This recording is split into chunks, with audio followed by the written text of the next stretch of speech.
This week on Salvage Squad, we've come north, to Yorkshire. We're here to tackle a racy little number from the 1920s. It's a sports car, but with a difference. It hasn't got four wheels, it's got three. It's a Morgan three-wheeler. In the 1920s and 30s, if you wanted a racy little number, but your budget was tight, Morgan's three-wheel sports car was really the only choice. The one we'll be restoring is owned by 78-year-old speed freak Iris Dobson. She's driven fast cars and motorbikes like this 1950s Norton all her life. And she's desperate to get her beloved Morgan three-wheeler back on the road where it belongs. Hello, Iris. Pleased to meet you. Delighted Hello, everybody. to meet you too. Yeah. You've come to see the Moggy. Please, where is it? Come this way. Great. Here we are. Ooh. Help yourself. A lot of memories in there, Iris. It's in need of some restoration. Oh, it's a beaut. Oh, two seats. It's a hot rod one. The steering wheel's wrong, unfortunately. Looks like the team have got their work cut out this week. When Iris put this 1931 Super Sports away in the 60s, it was in perfect working order. But Iris's family commitments have meant that the Morgan hasn't seen the light of day since then, and it's now in need of total restoration. In this state, it's hard to imagine that little cars like this were the race winners of their day. Ultra light and with a big motorcycle engine bolted on the front, these tiny bullets could exceed the magic ton, making them exciting prospects not only on the racetrack, but on the road too. For speed freaks like Iris, the three-wheeler blended the practicality of a car with the excitement of a motorbike. And that's one reason why she wants to see her Morgan restored now. I would like to dash down the road with the screens down, my hair flying in the wind to remind me of those days, feeling young again, and I suppose I want to keep it in the family, and I would like to see it back to its original. If we're going to fulfill Iris's dreams, we've got to get this rusty, dusty hulk of wood and metal out of the barn where it's been hidden for the past 33 years. That means shifting everything else first, including Iris's Norton ES2. I'll let you have that job, Jerry. Woohoo! At least Iris's Super Sports three-wheeler is light enough to lift by hand, a far cry from the steam engines and water mills the team are more used to. It's funny noises. Here we are, folks. Hey, it's like a museum out here. It certainly is. Here you are. I think you deserve that after all that work. Thank you very much. Well, it's lovely to see her in the outdoors again. But this is the moment of truth, Iris, because there's the trailer, there's the lovely car. But the deal is, to take it away and fully restore it means that you won't be able to see it until it's finished. How do you feel about that? Well, I understand that, and I feel very emotional. Sad that it's actually leaving the premises. It's become part of our lives, and happy that it's going to be restored. Hopefully. And hopefully looking forward to the day when it returns. Let's hope your hopes aren't dashed. I don't think so. I don't think so. I think you're all lovely.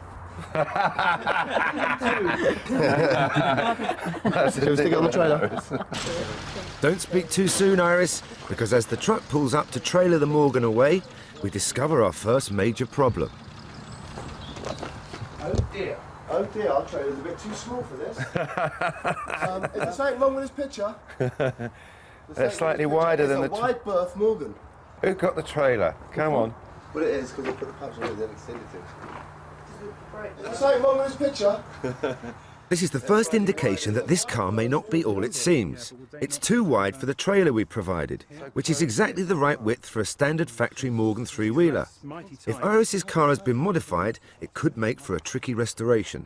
Okay, right. I don't think you're going to get... Also, these are going to get in the way. So, after a bit of improvisation, it's off to the workshop for further investigation.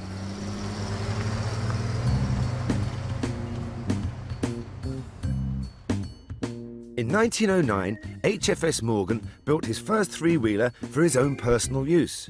But there was so much interest in his light, nippy little car that he persuaded his father to lend him money for tools and a workshop. And the Morgan Motor Company was born. His gamble paid off, and his three-wheeler was so popular, it remained in production for the next 40 years. We brought the Morgan to the workshop of Brian May in Birmingham, an expert in car restoration.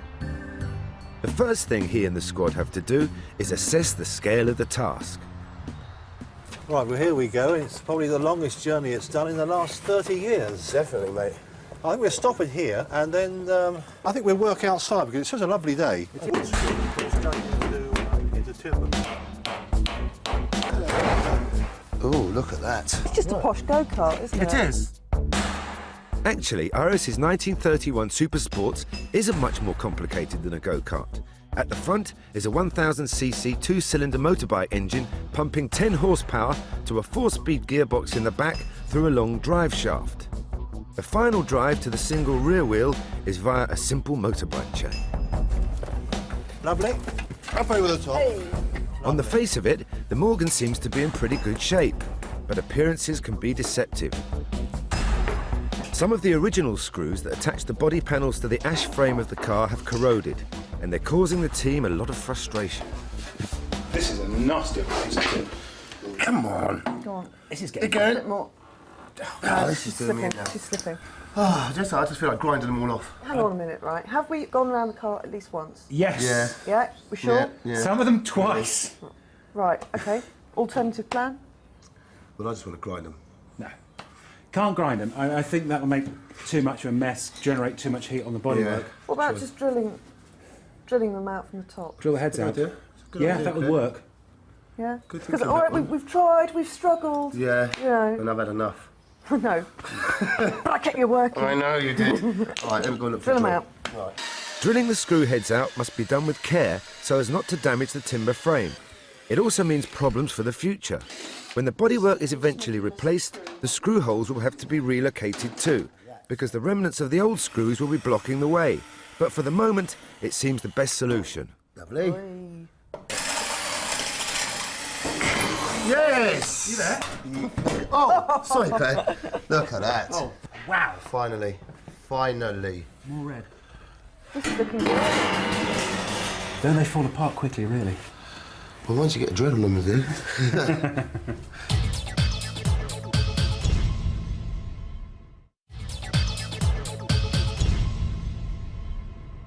With the bodywork off completely, we can see what problems lie beneath, and more importantly, allocate the main tasks to the team. Bodywork. Keep the back. Yeah, that's Oh, original. definitely, That's original. Side panels, we're going to have to throw away, aren't we? Yep. No section. I think that's a bit of a big job we can sort out later. I think we've got to sort of look at that and we can save that, I think. But the Yeah. metal itself is good. What do you reckon to those rear springs, Claire? Well, they're going to need looking at, aren't they? They've got to be reset, yes. Now here. We got the wiring here. I think Wiring. that's down to you, Claire, I think. I don't want the job. I'm not asking for the job. Well, I think I think basically I'll it's probably a get case of cutting it out because there's a lot of wiring in there. And Far too much. Yeah, far too much. Yeah. And of course the transistors, and they didn't make transistors in 1931. Right, how about moving on to Jerry's baby here? The engine. Yes. Well, clearly, what are you going to do there, Joey, do you think? Well- Got any ideas so far? It's got to come apart and be looked at. Yes, There's yeah. no way an engine can stand around for 30 years. Even if we could get it running again, it's likely to have picked up little bits of rust on the inside Yeah. that Yes. could well damage it in the long run. So we covered everything? I think so, yes. Right, so I think we better get to work. Right. So Axel's going to tackle the bodywork, Claire will unravel the wiring, and Jerry will busy himself with the engine and wheels. As for the rest of the car, there are a whole host of other niggly tasks that will have to be done. Like reconditioning the archaic rear leaf springs. I pity the poor sod who's got to do that. Three-wheelers are a rare sight on the road today, but in the 20s and 30s they were everywhere. Why was this? Well, I'm on my way to the Morgan factory to find out. As the team get busy dismantling the car, it becomes apparent that a partial restoration in the 1960s has resulted in some quite surprising bodges. We spoke too soon. It's a bus seat! Oh well. Congratulations, Jerry. You found a bit of old bus seat. There isn't anything vaguely Morgan about any of that. Right, shall we leave into it? Come on then. As we're not restoring a bus, the seats are no good, so new ones have to be ordered from a specialist upholsterers, leaving Jerry plenty of time to get on with his main job, reconditioning the engine. That's lovely, thank you. Finished with me, Mr. Thursday? I have, thank you ever so much, mate. Enjoy. Oh, I will. Meanwhile, I'm paying a visit to the Morgan factory, where the cars are still hand-built to customer specifications in the time-honoured tradition. Incredibly, it's still a family business, and my guide around the factory today is current boss Charles Morgan, grandson of the founder. I'm hoping he'll be able to shed light on the history of the three-wheeler, and more specifically, Iris's 1931 Super Sports. So Charles, why was it your grandfather plumbed for 3 instead of 4 wheels? Well, he liked simplicity, and he wanted to get the maximum power down on the road, and he realised that actually an axle takes away quite a lot of power. So if you drive it straight through a chain to the back wheel, you really do use that power. But also the other reason was because in those days, a three-wheeler was cheaper to tax than a four-wheeler, and that was a significant advantage, in fact. And he wanted to produce an affordable car, you know, that you could run all year, and 25 quid as opposed to 40 quid was quite a saving. Well, I wonder, Charles, we have the registration document of our car. Oh, great. Will you actually be able to tell us anything more about this? Yeah, I'm sure we would. We've got all our chassis books going back in the 30s, so I'll look it up. Great. Yep. Well, the chassis number's R53, Charles. R53, let's have a look. Right. So this goes back to the dawn it does. of the Morgan. It does, in fact. We've got 56 there. There you go. 53. Fantastic. So what does this tell us? R53. Well, it tells you it's got a Jap engine. Yep. It tells you it's a Super Sports, Panhard red. Ah, red, yes, because at the moment it's green and aluminium, so... But she said she'd seen Well, a originally, yeah, Panhard red. Yeah. Yeah, extra legroom. And sold through our Colmore dealer in Leicester on December 1931. Would this car have raced? It may well have done, probably at a national level. 31, and the three-wheeler was very competitive. In fact, it was so competitive in the late 20s that they stopped it from racing in its class. It started off a lap behind everybody else because it was so fast at one time at Brooklands, and then they just banned it altogether and made it race with motorbikes because it was too quick as a car.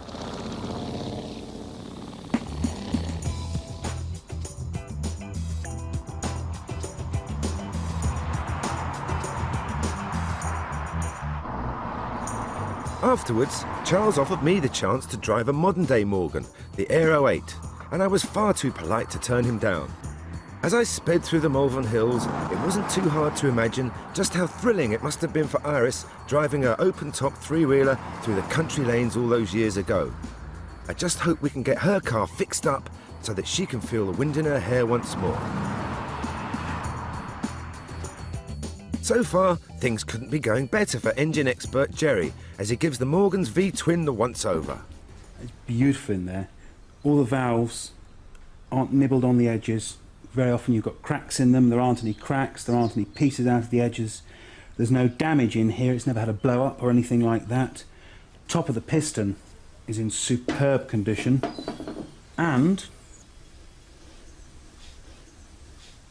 the inside of the bore's nice. There are no great scratches down it or anything like that. So this side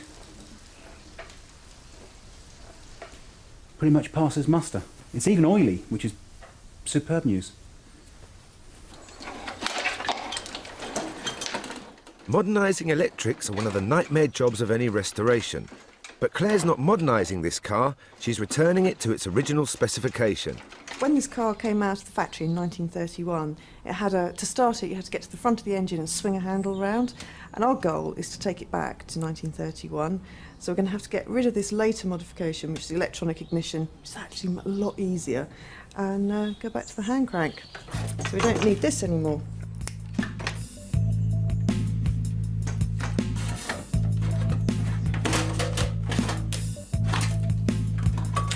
Most of these wires didn't really seem to do very much.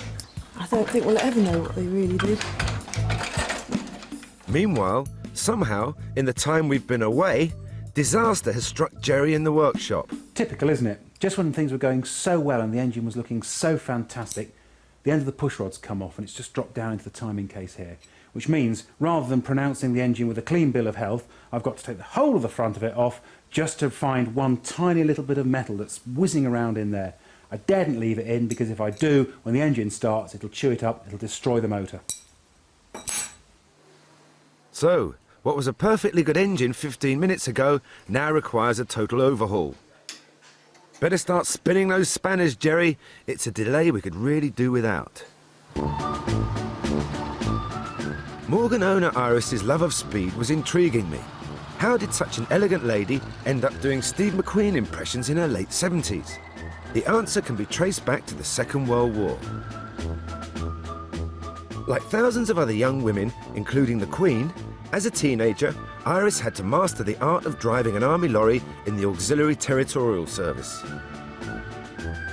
Her love of motoring was born, and she soon progressed onto motorbikes and sports cars, including Morgan's. After the war, Iris and her airman husband Mac found an ingenious way of enjoying her hobby and making money at the same time. When the war ended, we had the opportunity of going out to the various aerodromes. A lot of Canadian returning home, we were able to buy bikes from them and just became very, very involved in buying bikes.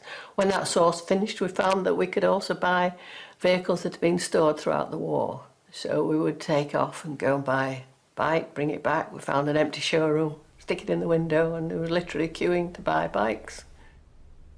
As well as motorbikes, Iris started buying and selling sports cars too, and that's how the Morgan came into her possession.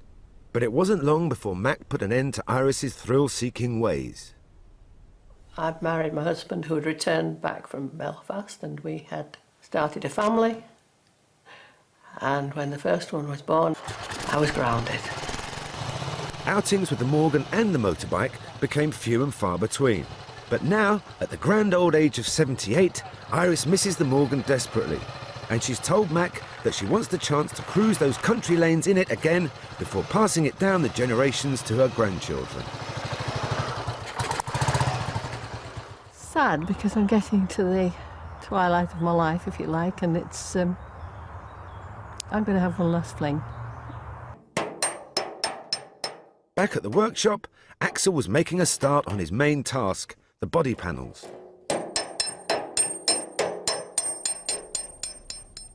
The Morgan three-wheeler's bodywork is made up of hand-formed aluminium panels attached to a timber frame. Most of the panels on our Morgan need replacing. It's an arduous task. Is Axel up to the challenge? The first job is to cut the aluminium down to size. This is done using a guillotine. For good results, this process requires someone with Axel's impressive hand-eye coordination.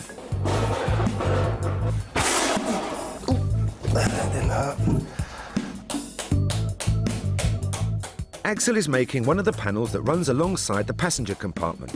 These need a flange along the lower edge to attach them to the timber frame. This is a tricky process. Aluminium is quite easy to damage, and one false move can take him back to the drawing board. There we go. Yeah, that's good. The aluminium now needs to be bent to match the curvature of the timber frame, with the aid of this precision metal press. A clever tool. Lovely. And that's what it does. Bends metal. Right, mate. It's now time to attach the panels to the Morgan. It's got to go back on easy. If it doesn't, I'm leaving it. Right. But a problem from the past is about to rear its ugly head. This is the drill time, but we've got a bit of a problem, haven't we? Because we might hit these screws. Oh, I've got all those screws in there from the nightmare of taking it out. All right, well, but you've got to do it. OK, let's have a measure. When they drill the new holes through the aluminium panels, avoiding the old screws buried in the wood underneath is going to be like a game of battleships. But Axel's going to great lengths to make sure the odds are stacked in his favour.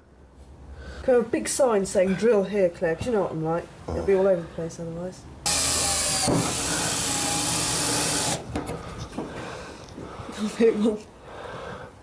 You haven't. Already. Really? Yeah. Honest? You're not winding me up? No. Let's have a look. Slightly go to one side then. Go in, go try and bend round it. Don't make the hole bigger though, if you can help it. Poor old Axel, despite his meticulous preparation, This was always going to be a very tricky job to get right. But at least the chances of Claire hitting another screw must now be next to nil. I think we're all right. Actually, I don't. I think we'll probably have hit something again. Ah, you're good, huh? Shall I push it in? I think you're winding me up, you are. I think you might have pushed the metal through. Just give it a little bit of... I don't want to go too far into the wood. Stop. There's one there, mate. Bang on. Every single one is hitting. That's not really surprising, is it? I know. Okay, let's try this. Let's try putting the self-tapper and see if it'll bend round, because obviously we've got a little hole metal there. If we put it in, it might just skip round the side of it. Oh, I think it's hitting right in the centre. These screws are beyond a joke. Beyond a joke. I used to like this car. Let's hope that it's not all as hard as this. The restoration is already behind schedule and we can't afford any more delays. That one's all right. Yeah? Yeah. Good girl. Wood? Yeah. Good. That's it. Sounds like wood again. Good. At last the screws are going in smoothly. It's been a trying day for Axel and Claire, but I'm sure I can brighten things up by telling them about the great day out I've had. Hi, y'all. Hi, mate. Hello. How's it going? Yeah, we're a bit up against it, mate. Really? But we're getting there. Ah. What have you been up to? I've had a go in the new Morgan, which is absolutely fantastic. Nice for you, mate. Yeah. And also, while I was there, I tracked down the original paint. What colour is it? It's pen hard red. Apparently that is what this car was painted in originally. So, got the mood for chatting then. Listen, mate. We've got tons to do. Can you do us a favour? Yeah? Sort out leaf springs. The what? Leaf springs. What's up with them? They're knackered and we need them redone. We don't know who to send them to or what to, but we ain't got time to do it, really. Well, that should give me something to do then. Yeah? See you later. See you later. See you later, mate. Off into the dark, I'll go again. I've very kindly volunteered to deliver the Morgan's rear leaf springs to specialist Carl Jones for reconditioning. Right, let's have a quick look at them. Yeah, they look a bit tired to me. They could do with being hardened and tempered. What? Hardened and tempered. Is that the name of a dance troupe? No, unfortunately it's not. It's what we did to springs when they look a bit tired.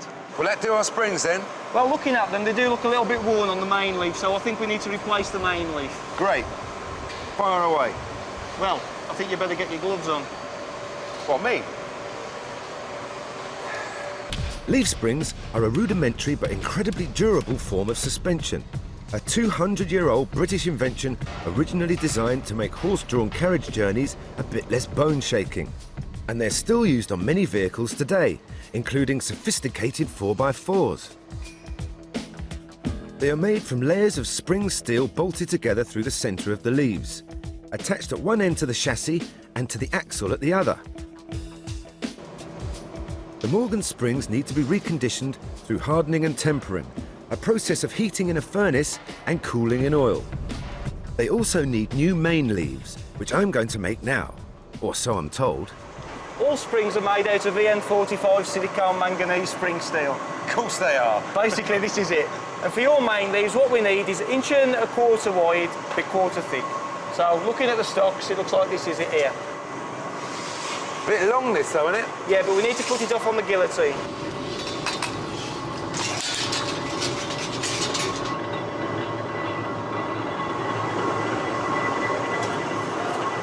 But we have to be really careful because this guillotine can slice through spring steel. It's 4 inches wide and nearly 1 inch thick.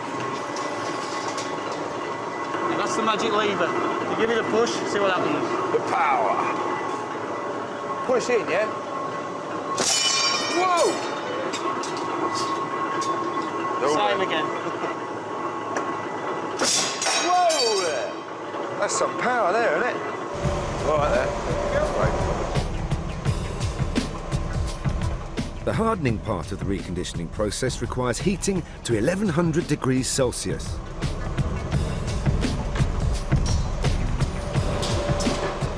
Then the leaves are taken out of the furnace and bent into shape. If you put them back on the car now, they'd be so brittle they'd shatter going over the first bump. So this is where the tempering process comes in. The leaves are quenched in oil, then reheated to 800 degrees, which changes the metal at a molecular level, giving it flexibility. After that, they're ready to be reassembled, which apparently is child's play. Right, this can't be too complicated, can it? A bit like Meccano. Yeah, easy. That's the one. Hey! Voila! 2 finished springs. Fantastic. Just leave it to Suggs.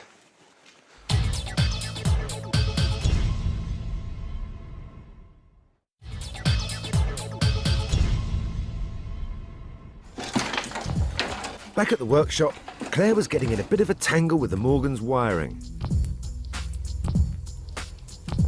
I've been lumbered with doing the electrics on the car, which on a modern car would be a nightmare, but this is fantastic. I've got the wiring diagram, and there's no air conditioning, there's no CD player, there's no electric windows. It just looks so simple, it's fantastic. All I've got to do is link up the battery, the dynamo, the lights, the horn, and the clocks on the dashboard. That's unusual. One of the main restoration tasks seems to be quite straightforward. So let's leave it to Claire while we dig a little deeper into the psyche of the Morgan owner at the Three Wheeler Club's annual get-together.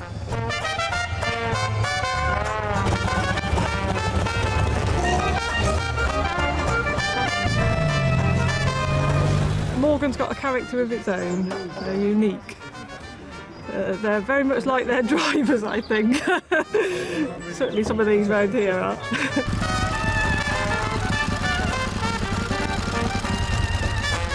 That's as it was bought. That's the car as it was bought in 1981.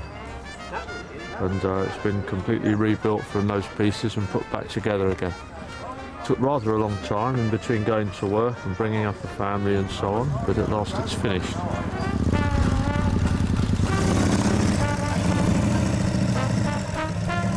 These days the tendency is to try and revert back to the original specification.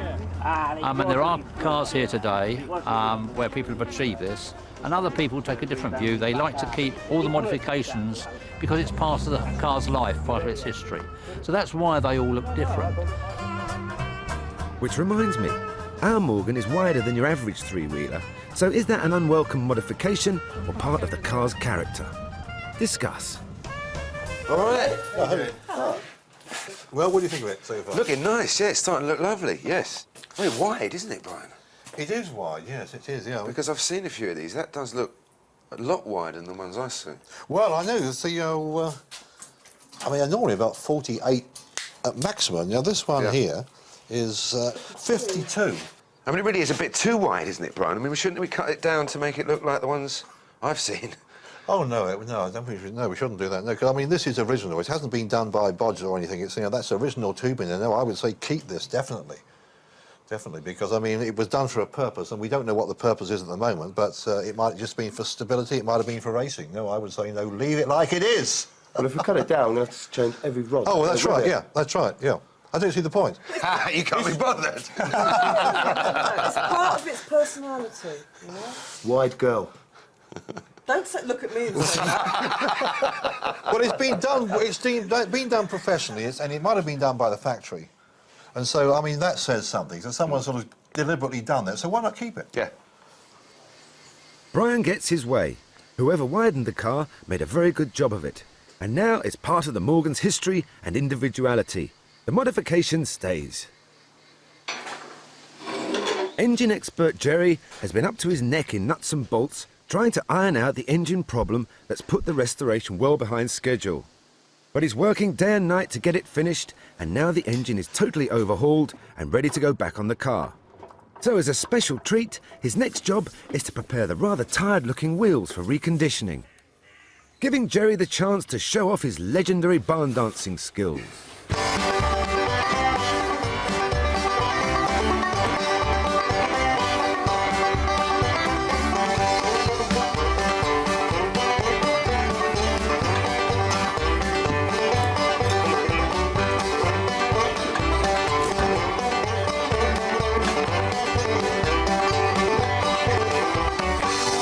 Only Jerry could make a song and dance out of taking off a tyre. Get a move on, you big ninny. Even though she's in her late 70s, Iris hasn't slowed down, and her wish to pass her beloved Morgan down the generations makes me wonder whether her kids have inherited her love of speed. Judging by this home movie, I think the answer could be yes.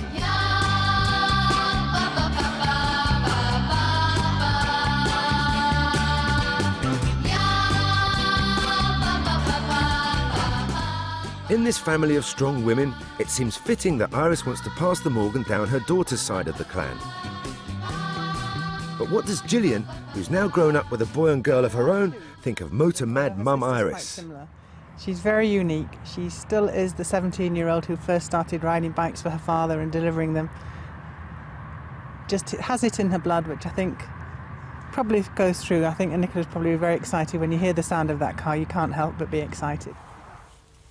Iris hopes that her grandchildren, Nicola and Oliver, will be next in line for a go in the Morgan. That's if she doesn't hog it all to herself. But this car will not be kept as a museum piece in that garage, I can tell you that.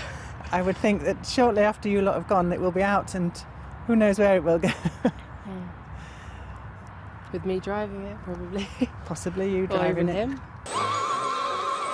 Hey, what's going on? Is this really a creature from another planet? Well, in a manner of speaking, yes, it's Jerry. But there's a very good reason why he's dressed up in 50s sci-fi gear. The Morgan's wheels have become corroded over the years, and shock blasting is the quickest way to take off the rusty surface to uncover the virgin steel underneath. It's a violent process. Chilled iron granules fly out of the tungsten carbide nozzle at 180 miles per hour, like a continuously firing shotgun. If you make a slip, it could be curtains, even with the protective clothing. But this job seems to be in safe hands. Let's see what shock blaster Paul Joynes thinks of Jerry's handiwork. Do you? Done a very good job, actually, not bad. You couldn't almost take it up as a profession. Well done. Excellent. Now we've uncovered the bare metal of the wheels, we need to cover it up again to protect it from the elements. And this is where powder coating comes in. It's not just a simple spray paint job, the process is quite ingenious. Now, why is there a wire here? That's a earthing cable. It's electrostatically sprayed on this powder. The new modern form, as I shall explain, just dry particles of powder. Very, very fine. Yeah. Polyester. So this isn't a spray gun in the strictest sense, it's merely sort of flicking it out and it's being attracted to it. Yeah, it's charged up.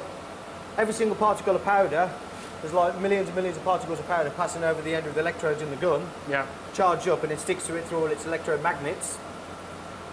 Sticks to it like the proverbial. To a blanket, yes. Yes, and off we go.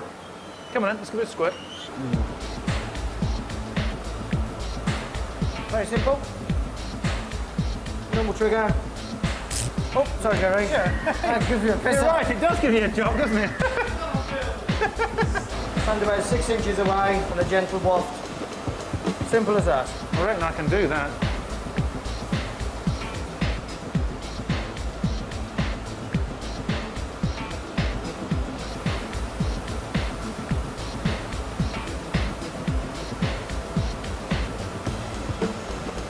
That looks absolutely great. Brilliant. That's ready for stoving now. Right. Keep the oven on at 200 degrees C. Right. All day long. As you can feel. Stick it in the oven on its jig. Oh, cheapers. Just leave it in there for 20 minutes to stove. Leave it to cook then, shall we? Let's do it. There's just time for a nice cup of tea while the wheel is cured at 200 degrees. That's gas mark 6, for 20 minutes. This process melts and hardens the powder. See your finished article. Look at it. You worked so very hard. Dinner's ready. Should be cooked. Heat resistant gloves. Wow, that's hot. Look at that. One finished article. Yeah.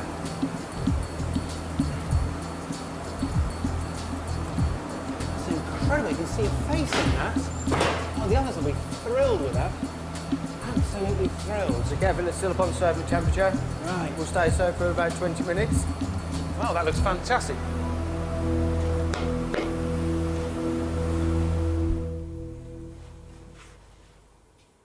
Back at the workshop with the body panels on, it's time to see what the car looked like in its original panhard red. Oh, it is really thick, isn't it? Yeah, that's right, it is, yeah. Up and down or side to side, Brian? I tend to go up and down. As long as it's the same way each time, because you get cross. Yeah, that's right, yeah. I'll go side to side because it's a long... That's right, you go side by side. You better go diagonally then. Okay.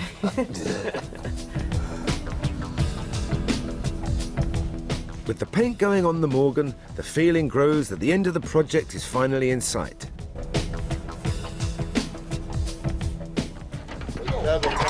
But even now, there are some niggly tasks that still need finishing. The speedometer has to be fitted into the dashboard, but it's come back from being reconditioned by a specialist with a rather frustrating fault. Right, we've got one problem. The face of the clock won't come off, so we can't stick it in this dash here. We think the problem is where they've reconditioned this clock, this black coating, they've actually put the face on while it's wet. So we can't unscrew it. If we can't unscrew it, we can't put it in the dash, and we can't put it in the dash, we can't put the wires in the back for the speedo. So me and Brian have come up with this ingenious idea of trying to use a... Did you try as hard as you can do with those gloves? Because I tried as I hard. tried till I almost fainted. Oh, right. Yeah, this is not really the right thing to do. But, No. At £150 a time... Let's go gently. Yes. Using an oil filter remover on this fragile instrument is definitely not in the manufacturer's handbook. Any breakages now could be costly in terms of time and money. Come on. And of course, we break the glass if we're not... So you're going to go that way? I'm going to go that way, yes. And I'll go... anything turning? It's cloth turning. No, cloth is turning. This is the trouble, because if you use anything abrasive on there, we're going to mark the chrome bezel. Yeah. Plan B? Yeah, plan B. Okay. Plan B is using a piece of masking tape to protect the chrome bezel that surrounds the speedometer. Will it be any more successful than the cloth? I wonder. Okay. No. Nope. Well, I think we probably had, I don't know how many torque pounds on there, but... Well, we've cut through the tape. Oh, have we? Yes, we damaged the bezel. That's torn it. Well, cracked it, actually. The bezel has a minute fracture, and even after all that effort, it's still not budging. As we've got to get the Morgan back to Iris tomorrow, there's no time for half measures. So Axel and Brian will have to take the last resort. That's cutting a new hole in the dashboard to accommodate the lug on the side of the Speedo. Then they can feed the speedometer through the front of the dash instead of the back, without having to remove the bezel. In engineering terms, it's a bodge. A good one, but a bodge all the same. Oh, lovely. Oh, yeah. There we are. There you go. Oh, yeah. Where there's a will, there's a way. And there we go, just give it a little turn. That's the beat. The battle with the bezel has really screwed things up. There are now only just hours left, so it's time for the team to roll their sleeves up.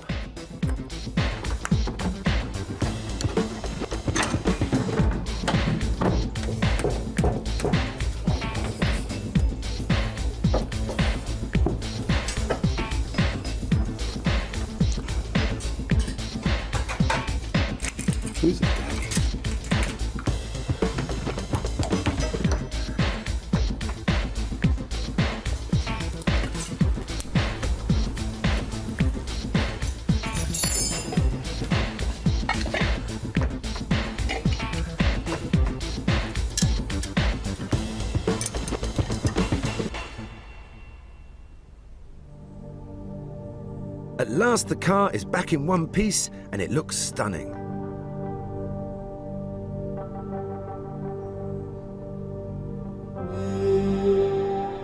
And now for the scary bit. Will Claire's new simplified wiring work? And will Jerry's troublesome engine overhaul be up to scratch? Just needs final tuning now, filling it up. Nearly.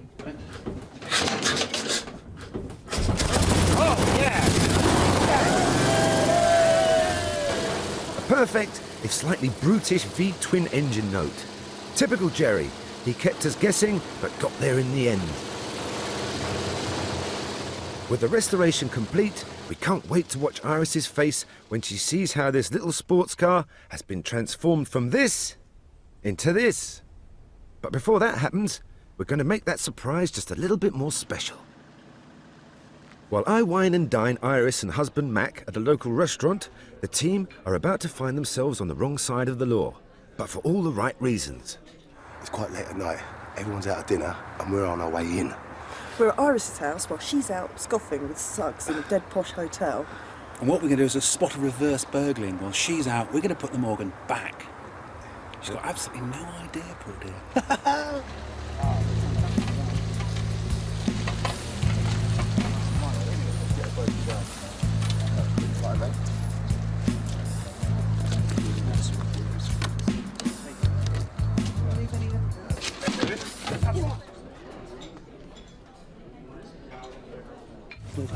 All right. Nobody sound the horn. Whoa! Yeah. It's going to be a 5-point turn, isn't it? Yeah. Okay. Some burglars we are. That's it, straight back in. See? It's beautiful. Hurry up, team. I'm on my 3rd bottle of wine as it is.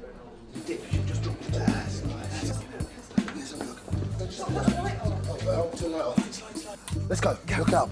Let's go. Who's got the lock? I've got it.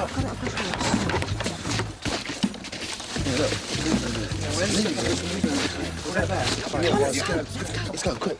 No, wait. I haven't done anything wrong.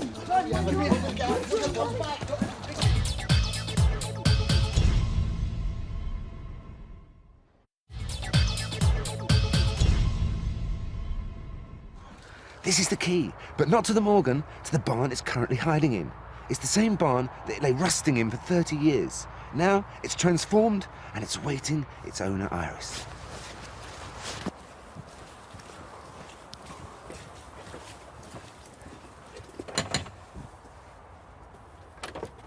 Good morning. Good morning, Iris. Hello. Not that it's that fabulous.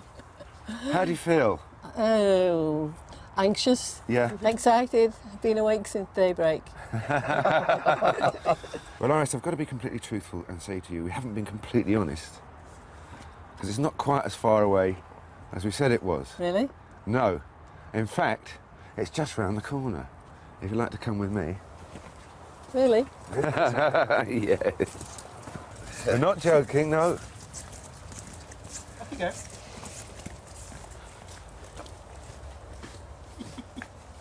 Don't believe it. Oh gosh. Oh great. I can't believe it. Speechless. Speechless. It's all right then. Does anybody else know about this? Oh. Oh, it's super. Isn't it beautiful? Isn't it? Can't believe it. It's all right then. That's a second dream come true. Isn't it gorgeous? Isn't it gorgeous? Your face is a picture. I want the family. Where are the family? Where's Nicola? Where are they? This is a toy car for you. Look at that. Whoa! Sit down and steer it. Sit down and steer it. Who's driving the car? Well, he's streamlined. Hold the handle. Is that good, Tiger? Look, come and steer it. Oh, come and steer it. Yeah. There we are. Who's driving the car? There. That's going to be yours when you're a big boy. When you grow up. Car. Yeah. Must be near the steering Move over. wheel. Yeah! 1, 2, 3, go! Hooray! Hey. There she is. So, Iris, you ready? Shall we get it started? Please, please. Right, let's get the key in. We've got to do a few little things beforehand. Fingers crossed. Turn Cross our fingers. Petrol on, which is up underneath here. Feel on. Come on, girl. If you put your foot on the accelerator a little bit. I will, but I wasn't doing until you told me to because I started. I could smell it was flooding. Yeah, all these things have their own characteristic, of course. Looks like we've got a motor mystery on our hands. But who are the suspects? Come on, girl. Surely Jerry can't be to blame after he acquitted himself so well overhauling the engine. What about Claire with her modified electrics? Oh no, surely mild-mannered master mechanic Brian, he can't be the culprit. Oh, hang on. Oh, yes. Switched on.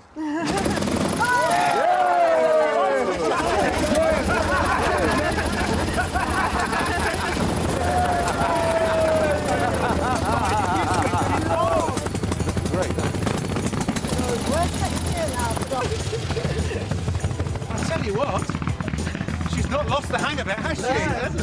30 years since she's driven a Morgan, gets in it and it's pirouettes immediately.